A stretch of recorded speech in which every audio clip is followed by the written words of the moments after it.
Welcome back to United USA. This is part 2 that I'm doing of the Senate Committee on the COVID-19 related injuries and deaths. Causes so much harm in so many different ways because of the biodistribution. Dr. McCulloch. 80% of Americans took a vaccine. 20% didn't. 20% did not take a vaccine. The vaccine was never safe enough for me to take. Yep. Messenger RNA, devised by Pfizer and Moderna, has been chemically modified to be unassailable to enzymes in the body to be broken down. The messenger RNA is found in the human heart of people who die after the vaccine. It's found in the brain. The spike protein is found everywhere in the body. 3 studies now show the spike protein is circulating in the blood for 6 to 9 months after people take the shot. This part of the virus, the lethal part of the virus in the vaccinated, it's circulating in the blood. And then they take a booster, they get more circulating in the blood. It is a killer protein. It cannot be safe. It was not safe by design.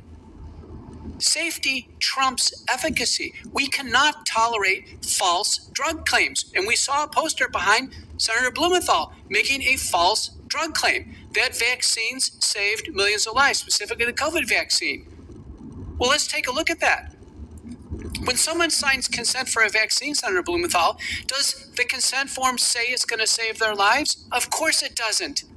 It's not on the FAQ. There's never been a prospective, randomized, double-blind, placebo-controlled trial ever showing that COVID-19 vaccines reduce mortality or hospitalization. There's not even a valid non-randomized study. Thankfully, COVID mortality went down for 3 reasons. Because we all got the infection, vaccinated and unvaccinated, so we developed population natural immunity. We developed early treatment. Credit to Operation Warp Speed. We used all the Operation Warp Speed tools, additional drugs. We treated patients with multi-drug protocols at home so they don't go to the ER. So Governor Green never saw the patients we treated because they were successfully treated at home. And the third reason is that the virus mutated to a much milder form. Those things happen concurrently with rollout of the vaccine. The vaccine cannot be falsely credited with saving millions of lives. We can't allow false drug advertising to be put up on a poster behind one of our public servants. We cannot accept that. So let me quick.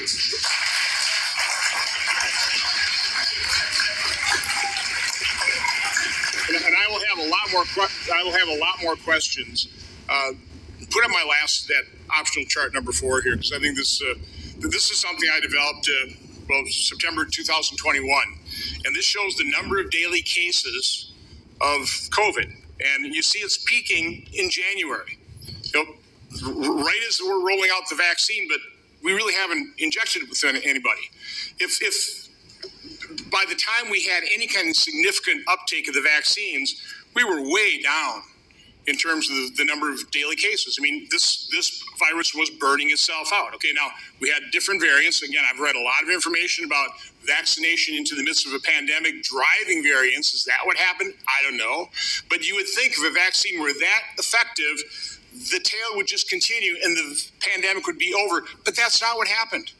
We had a whole new surge, and this is Delta, and doctors are talked to a very deadly, probably a more deadly.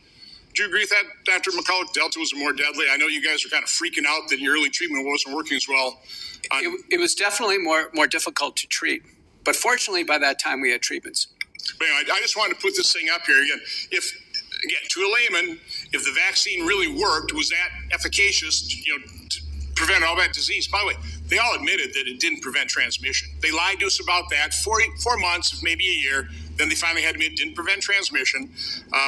But again, this chart right here just shows you that if the vaccine really would have worked, you wouldn't have had this. You would have had this. But I'll turn it over to Senator Blumenthal. Thanks, Mr. Chairman. And I think we'll try to certainly stay within our 7 minutes so our colleagues can have their day of questioning. But again, we'll have second, third, fourth rounds. I mean, we'll use up the time of this hearing room. The debate here seems to be about the efficacy of COVID-19. But the central issue that brings us here today is the allegation that there was purposeful concealment of knowledge and evidence. And I just want to make the point, I may be sounding a little bit like a lawyer, not a physician, but purposeful concealment in... Hi everyone, Mark Barden here at Sandy Hook Promise. On December 14th, 2012, is essentially undocumented by the evidence released by this report itself. In fact, the documents released by the majority today show that public health officials took multiple steps in the spring of 2021 to make healthcare providers aware of those rare reports of myocarditis among vaccine recipients. On May 14th, almost 2 weeks before the CDC decided to issue clinical considerations, rather than a HAN on myocarditis, which is, by the way, the primary piece of evidence that the majority cites in this so-called cover-up. The CDC's... Okay, we're going to have to shut this dude down. First of all, I don't like this dude. This guy is such a puppet. I wouldn't be surprised if this guy got campaign contributions from companies like Moderna and Pfizer. I'm sure that he has. I don't know that. I'm just saying, I think probably it's very likely that he did. The fact that this guy is so objective, you know what? This is the reason why I'm going to chop these up into pieces, video, and edit it, so that you guys can get the heart of the information, right? From the professionals that were, from like the cardiologists, the people who specialize in heart care and heart surgeons, those people that know, the boots on the ground that know, they were there in the thick of it, versus this typical puppet politician that's trying to go ahead and give reason and create reasonable doubt and speculation, for what? Who is he protecting? It's obvious that he's a corrupt politician. It's obvious. So yeah, we're gonna cut this dude short. I don't even like this dude's face. He just looks like shady from top to bottom. He stinks. So anyways, I'm going to go ahead and be posting more clips. Please stay tuned. Please like and share. Get these out there. This is all in the pursuit of truth, to find out what's really been going on and try to get some numbers. If you look up on Google, for example, and say, Google, what are the numbers of COVID deaths? And that Google won't even tell you. Now, there's a reason for that. There's a couple reasons. Number one is because, in my opinion, they're not sharing it. Number two, they kind of give the basic broad explanation where they say, between the NIH and the CDC and VAERS, VAERS, and the FDA, they're responsible for tracking that information. Now, a lot of what I'm seeing is beyond the first 28 days, a lot of that information was either not tracked or has been deliberately kept from the public.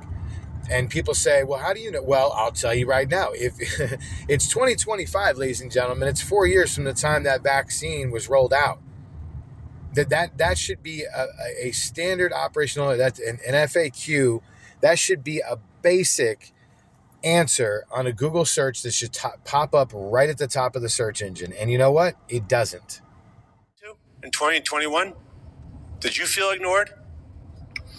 Our November 19th, 2020 hearing, done for Homeland Security Governmental Affairs, was very lightly attended by our senators who are working for us. That's a disappointment. There's disappointment. There's chairs empty here. Yep. Our hearing was actively suppressed, scrubbed off YouTube. Yep. So just to clarify, not only were your viewpoints ignored, you were called a conspiracy theorist, a spreader of misinformation, somebody who didn't know what they were doing, by people who didn't even take a science class in high school.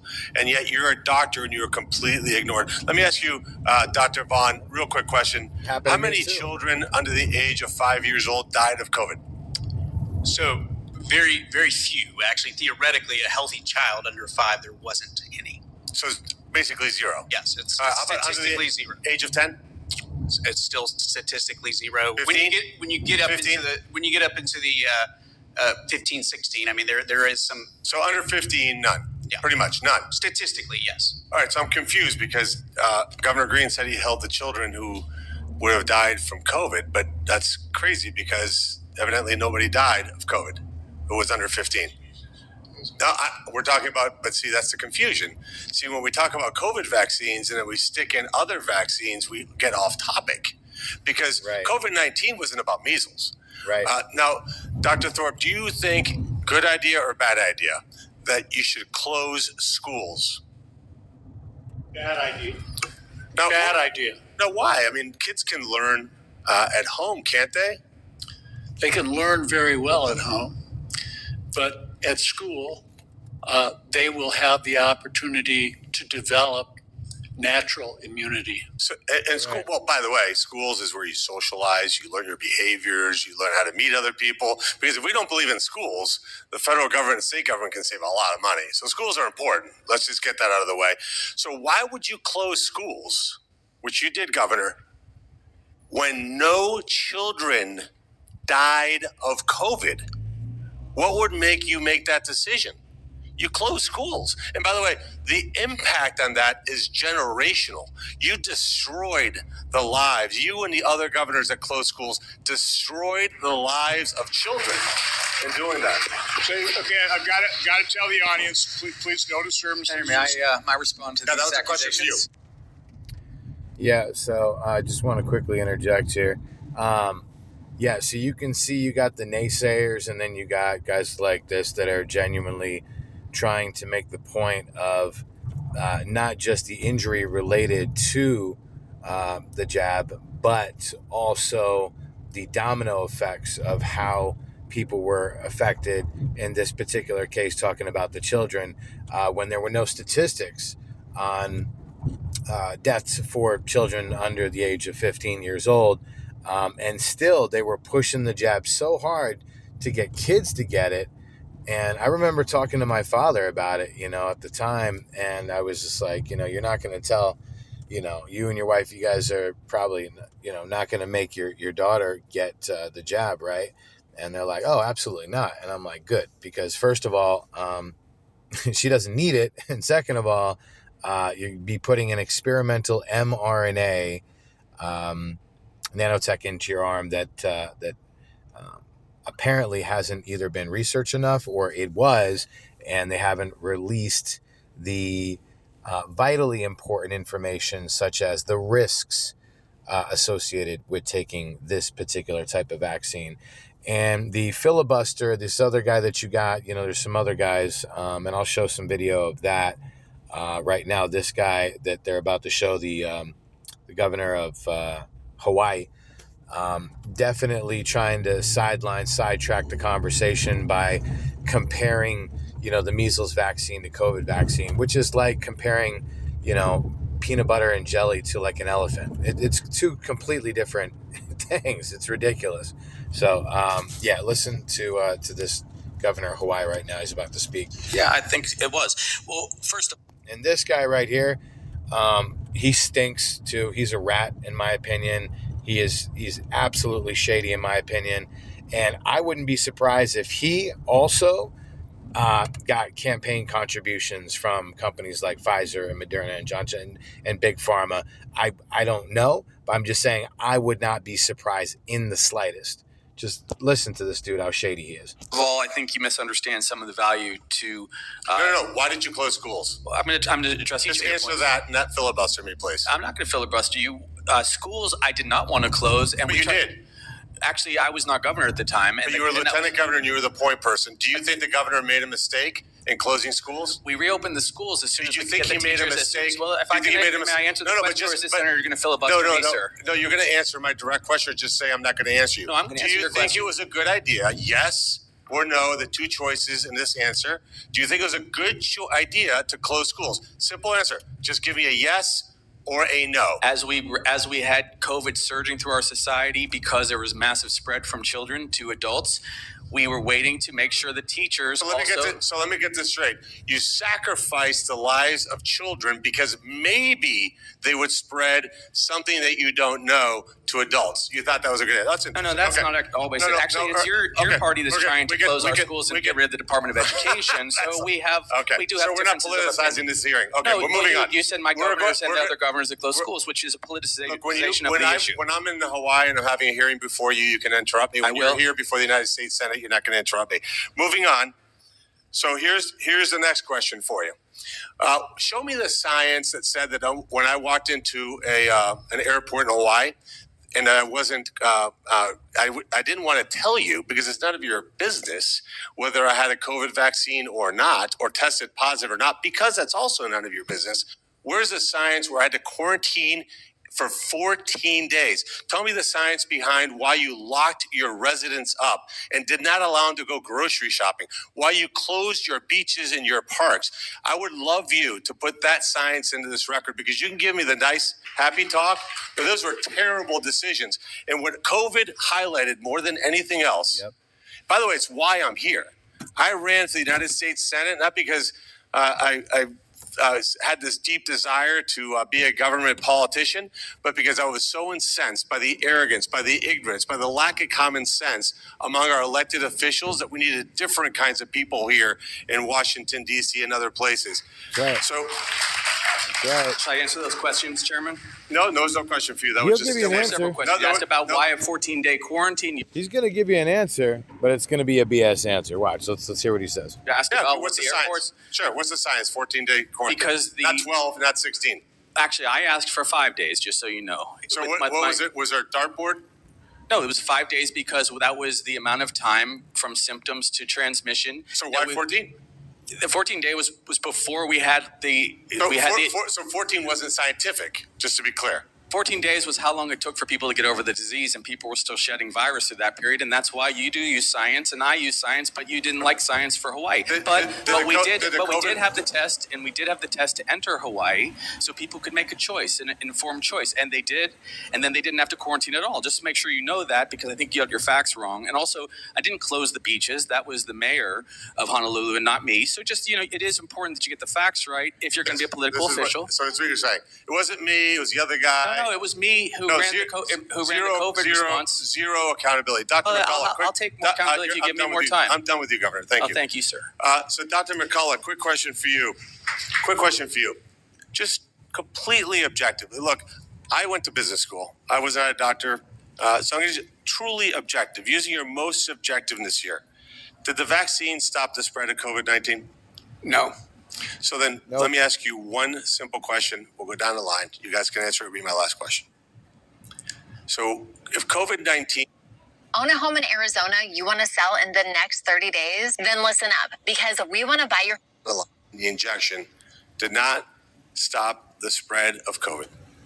Why is it that Joe Biden, President of the United States, issued an executive order, which was ruled unconstitutional, by the way, that said that if you worked for a company with 100 employees, because not 99, 100, that you would be fired if you did not prove you didn't have a COVID vaccine negative test or got vaccinated? Why would we have some decision like that?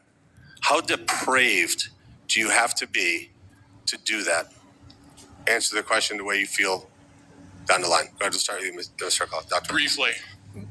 My testimony on this issue went all the way to the Supreme Court that overturned 4 out of the 5 Biden mandates. They were scientifically ungrounded. They were sociologically deranged, and they caused great harm. To this day, people are in court trying to get their jobs back 100%. and trying to put their lives together because of these disastrous policies. And just to be clear, sorry. And also, let me interject real quick here. All the people in the medical community, doctors to nurses to medical assistants, everybody was all their jobs were threatened, and they were told, if you don't get this vaccine, you're fired. That's it. I remember even when United Airlines had mandated it, like, you're fired if you don't get it. Think about all the men and women in the military. They were given an ultimatum: get it or get a dishonorable discharge and lose your career and have that on your record follow you around for the rest of your life. Like, can you imagine? And I was outraged by it back then, and it's still outrageous. It's unbelievable. Just the communist manifesto that was shoveled everywhere and down our throats with that fear-mongering propaganda from the legacy media and government. It was the same type of fear-mongering that was going on after 9/11, but this is on a whole nother scale, level, above and beyond. It's outrageous. It's insane. All right, let's continue. Hey, Chairman. Nurses were included in that, correct? Healthcare workers. The ranking member called them heroes.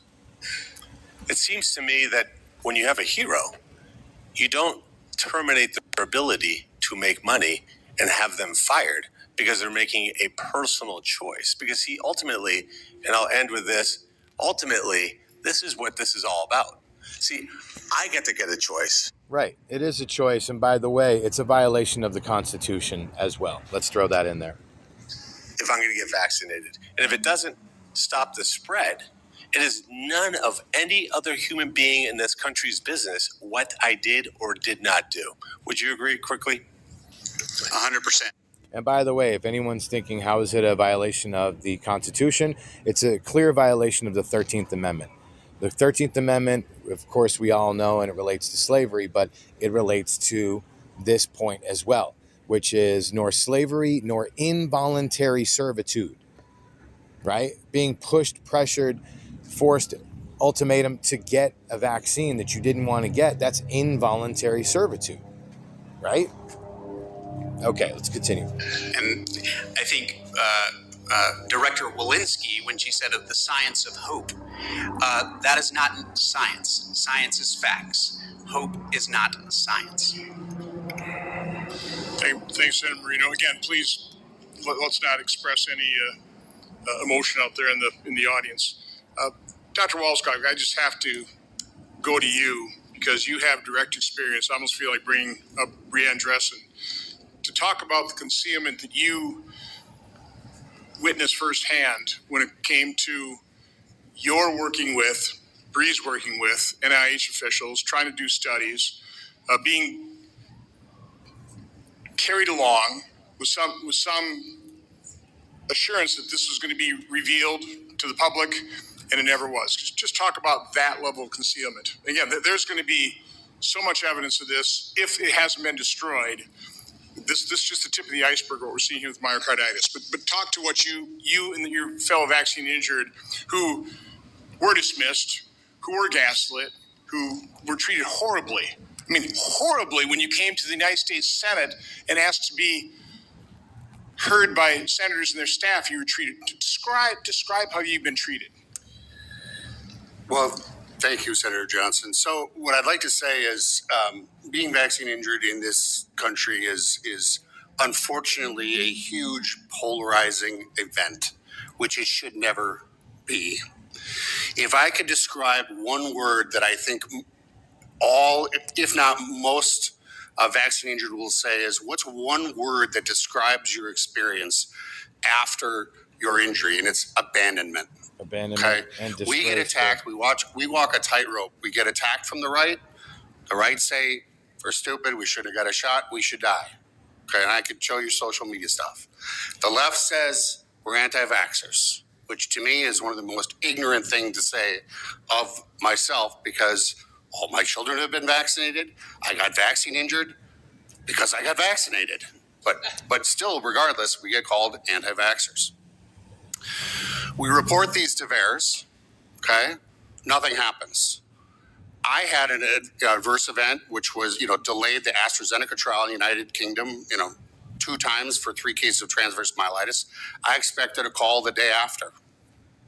Days passed, weeks passed. By 3 weeks, I called the CDC myself and demanded, a response. I always thought, oh, I'd get this quick response and someone would help us. All of us that are vaccine injured know there's no phone call coming. There's no help coming.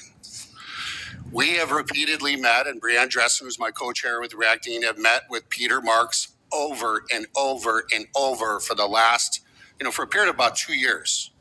We have been placated. Cover up. We have been blown off. Cover up. We bring up adverse events, the neurological adverse events. We bring up the MIS, which is the multi-system inflammatory syndrome. We bring up the myocarditis. He thanks us. He says he'll get back to us. He never does. That went on for 2 years. So for people that think it's this kumbaya where people are listening to us and people are all in these federal agencies are trying to help it get to the bottom of it, it is the farthest from the truth.